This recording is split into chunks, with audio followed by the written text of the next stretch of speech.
Highsmith off the edge. Now you've got T.J. Watt on one. Able to come underneath the other rookie, Roger Rosengarten, who's making the start at right tackle. 285. Could see that he has good quickness. Just one-on-one, one of the best pass rushers in football. Two-hand swipe of Taylor Decker. And then Bale at the last second to create a little confusion for the rookie left tackle. You could see he was hesitant. Has got just enough pressure here, and he has sort of been all over Aaron Rodgers when it's mattered here tonight. You could see Aaron had to flip. Look how fast that Trey Hendrickson is able to get around and bend this corner.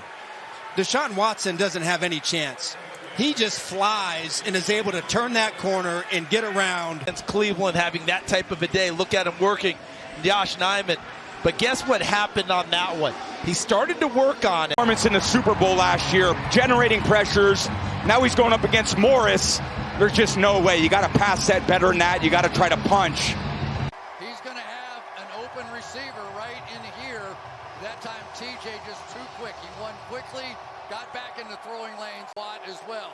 They just sort of vice you down. One from one side, one from the other. And what looked like an Porter, Jonathan Grenard, and Van Ginkel, just their ability to win one-on-one matchups in a four-man front. Number 4 in the burgundy. Look at that. And just shoots a gap. 9 technique.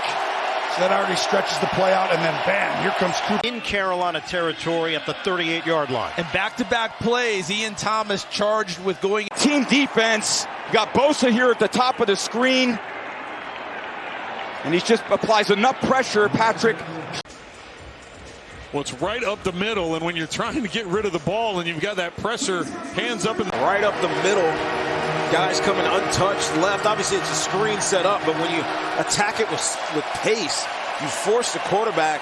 Phenomenal all season long for the Seattle Seahawks. This time he's going up, up, up, collapses the pocket. smash out here and go right to the quarterback. This is probably the toughest stunt when you have a great player like Williams to be able to make plays like that. There's no one in that area, but you're going to see Gardner Minshew as he flushes to the right. The official's going to say he's outside the box. And what I like about Derek Hall, he has 5 sacks on the season, and he's really been using that speed to his advantage. He gets a little bull rush. They put everybody on the line, and then they're going to drop the linebackers. It's just a 4-man rush. You get Hendrickson with some help over on one side, but they completely leave the other side. There, he's going to be right here on this side coming around. Intentional grounding. Offense number 7. Spot foul. Lost it down. Seattle's elected to take a timeout to avoid a 10-second runoff. Now out here playing, and there's Byron Murphy. Mike McDonald raved about Byron Murphy. They are so happy to have him back. But it's really by stopping Anderson from getting pressure too quickly. He's great at it. He can stay. I want you to watch down at the bottom. Boom, boom. Wow. You saw the speed. He tipped it and he picked it off. Unreal. Anthony Richardson. Yeah, you're going to get a little bit of a chip right there on Jalen Ramsey, but then the running back goes inside, so he's a free release to the quarterback. You can't go more than 9 yards deep. That's right there at the 1. He gets to 10, 11, and the tackles will...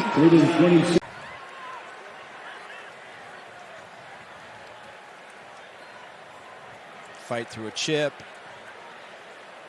Comes inside. Wise brings 7. Crosby 98. He's going to be matched up, and he just keeps fighting. That's his relentless effort. Spillane comes up late. That draws the attention of the line, but Crosby coming through and. I mean, he's on skates.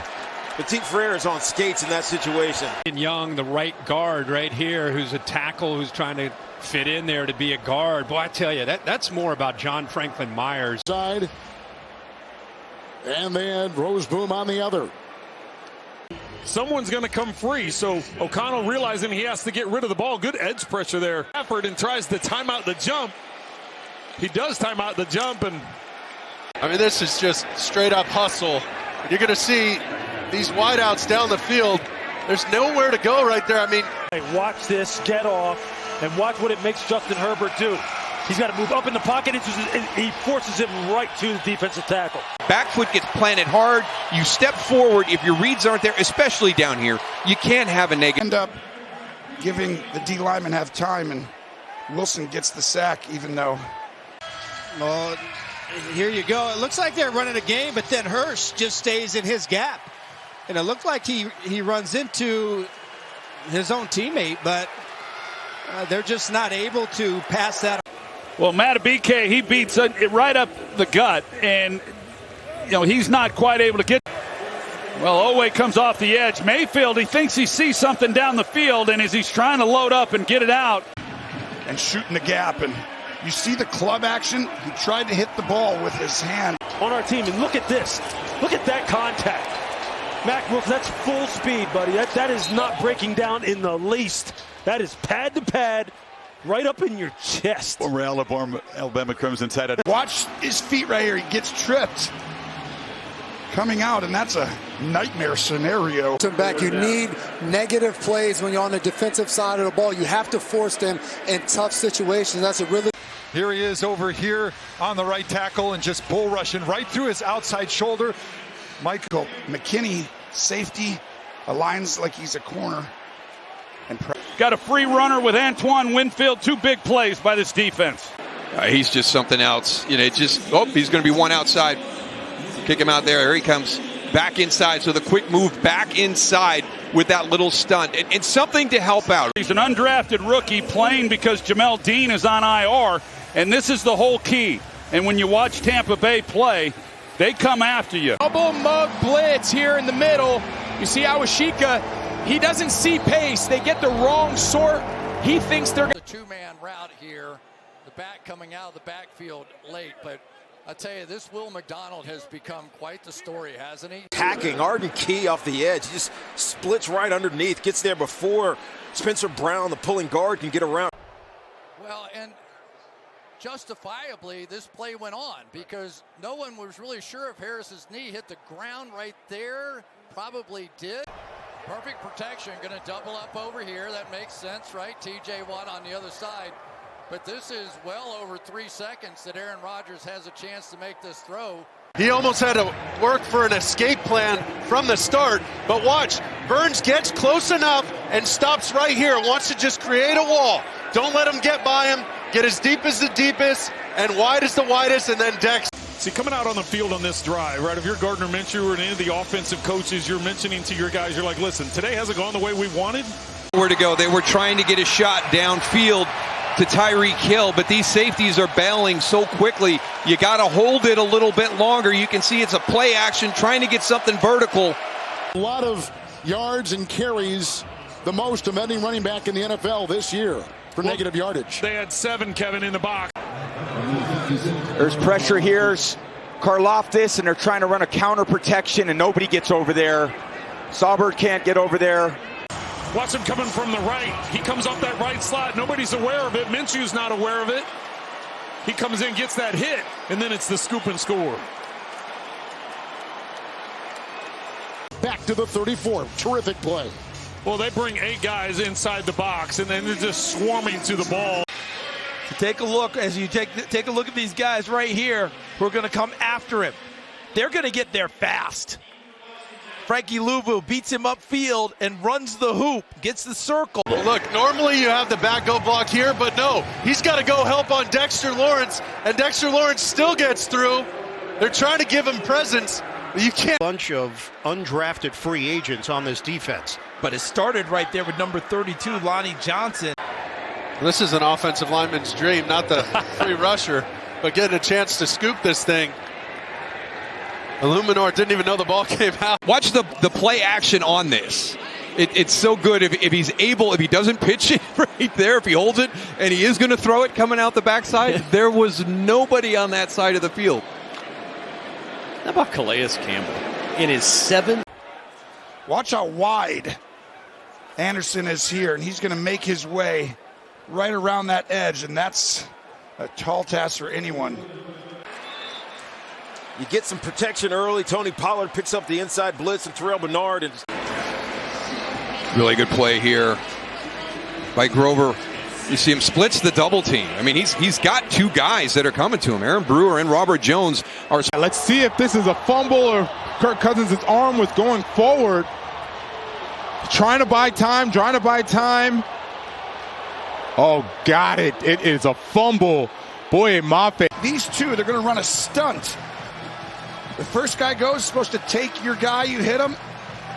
Well, watch the running back. He's going to cut Jacoby Dean on the run through, and then Dean's just going to get right back up and finish this play. I mean, in that B gap, right next to Greg Van Roten.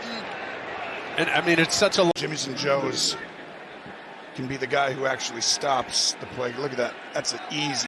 You're going to see him right here at the top of your screen, and he's matched up with Deion Dawkins, and he's going one-on-one here. He's going to make a move and be able to slip right inside of him and split the double team and get Josh Allen. Right edge.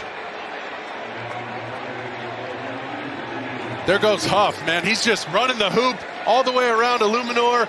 This is just a run-through pressure. This is on the center. He's got to get over quickly, especially in play action, and just get Dean to one side or the other. Get one of his edges so Daniel Jones can step up in the pocket and still operate. There's still room in front of that. Well, here's the pressure again. Their best rusher by far. I mean, this kid, Josh Sweat, really knows how to play. And watch that. And this defensive coordinator, he's attacking Fred Johnson, the backup left tackle. And that's what they want. They want to show you a little bit of pressure off the edge. He's going to get in, take the jump, and the chip from the tight end, and still work through the backup left tackle. Yeah, you got your guy right here. He's going to run just a little bit of a twist up front. It's like a little bit of a cross. What he's trying to do is he's spying Drake Millen. See him looping around, but here, this is where the pressure actually gets home. Nobody picks him up. Nobody sees him off that slot receiver. Goes as a 52-yard return off an interception. But you're going to have outside, and right here it's really difficult for the quarterback to account for both. And this is all designed. Not coming forward. We'll take a look, obviously, and see what the replay shows us. Watch how Barton disguises this. Remember, this is what Tampa did last week. They dialed up the pressure. Nobody picks him up with all those new offensive linemen up there. It's their 23rd sack on the year. They're second in the NFL, so it's been a real strength of theirs. And Terry McCauley clarifies that is, in fact, is a fumble. He got to him before the hand came forward. So Denver football, big turnover.